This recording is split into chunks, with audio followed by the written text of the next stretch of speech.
તારીખ 16 ફેબ્રુઆરીના રોજ ગુજરાત વિધાનસભાને માન્ય રાજ્યપાલશ્રી સંબોધન કરશે અને તે જ દિવસે માન્ય મુખ્યમંત્રીશ્રી દ્વારા શોકદર્શક પ્રસ્તાવ પણ રજૂ કરવામાં આવશે.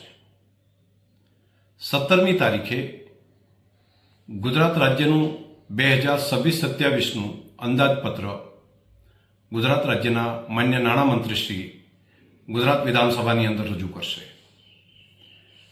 આ સત્રની અંદર કુલ 23 દિવસો અને 26 જેટલી બેઠકો રાખવામાં આવી છે. 3 બેઠક માન્ય રાજ્યપાલશ્રીના સંબોધન ઉપર ચર્ચાઓ, 4 બેઠક સરકારી કામકાજ અને વિધેયકો અને 4 બેઠક અંદાજપત્ર ઉપરની સામાન્ય ચર્ચા માટે રાખવામાં આવ્યા છે. 12 બેઠક વિભાગવાર માગણીઓ ઉપરની ચર્ચાઓ માટે અને 2 બેઠક પૂરક માગણીઓ ઉપરની ચર્ચા, એમ કુલ 18 બેઠકો નાણાકીય કામકાજ માટે ફાળવવામાં આવી છે. 6 બેઠકો બિન સરકારી કામકાજ માટે પણ સમય ફાળવવામાં આવ્યો છે.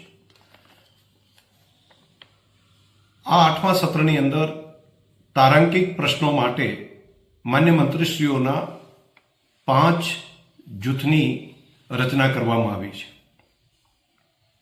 માન્ય ધારાસભ્યશ્રીઓ વિધાનસભાની અંદર પોતાના વિસ્તારના અને રાજ્યના પ્રશ્નો રજૂ કરવા માટે આજે જ્યારે આહવાન કરવામાં આવ્યું છે તો આવતીકાલથી જ એ પ્રશ્નો દાખલ કરી શકશે. પ્રશ્નો દાખલ કરવા માટે ઓનલાઈન અને ઓફલાઈન બંને વ્યવસ્થા કરવામાં આવી છે. પોતાના મત વિસ્તારની અંદર રહીને માન્ય ધારાસભ્યશ્રીઓ ઓનલાઈન પણ પ્રશ્ન દાખલ કરી શકશે અને અહીંયા આવીને તેમને લેખિત સ્વરૂપે મૂકવું હોય તો પણ પ્રશ્નોની રજૂઆત કરી શકશે.